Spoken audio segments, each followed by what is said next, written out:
the critical thing is we have a country in some chaos, and what we have to do is arrive at a solution which will require a compromise.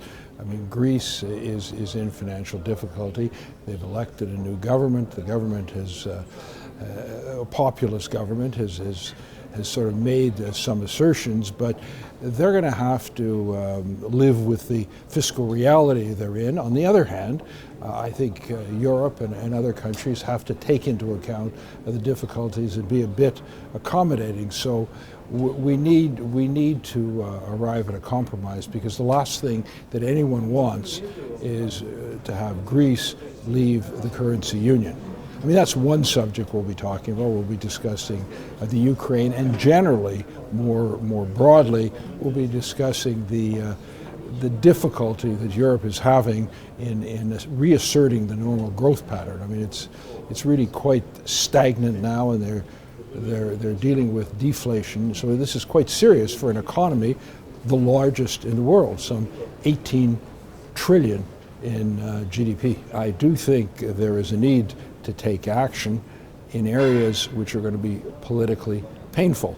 I mean, there's some countries that have ingrained in them policies that are dysfunctional for growth. And we've seen in Greece what happens when a country over a period of time spends more than it earns. One can't sustain that. An individual family can't sustain it. A nation can't sustain it. That's why, in Canada, we consider getting into budgetary balance to be such an important objective. And it's something that other countries have to deal with too. But fortunately, we're in a far better position than most. Some are going to have to go through a rather difficult, extremely difficult and trying situation. But there's no way around it at the end of the day. The plans relate to monetary policy, fiscal policy, and structural change.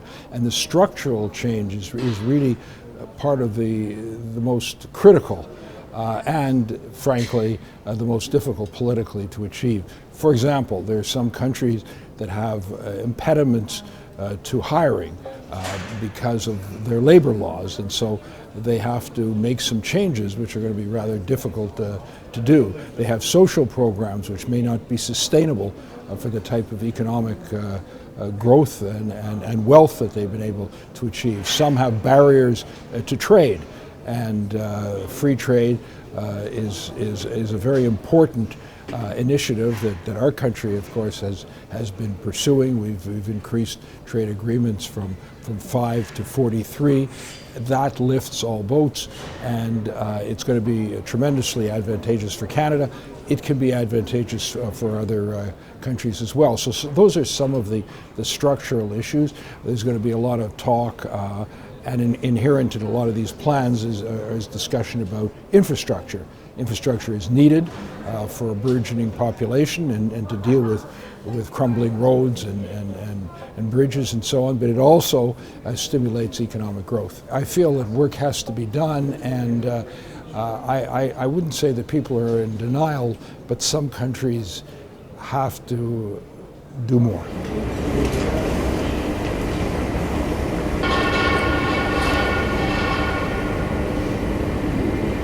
Well, we're concerned, but we're certainly not in despair. We don't think it's a crisis, but it is a serious problem. And I think people are going about it seriously. Look, right now we have a couple of bright lights. The United States is growing very rapidly. It hadn't before, but it can't on its own sustain global growth. China has come down a lot in growth, but it's still over 6.5%, and it's a huge economy, so they're helping too. But we need a more broad-based growth. Canada's doing relatively well, but isn't large enough to drive up the global economy in that meaningful way. I think if it's clear that people are taking seriously the need to address these challenges, that they're going to implement the programs that will achieve that increase in growth, then I'll feel a lot more comforted than perhaps I do today.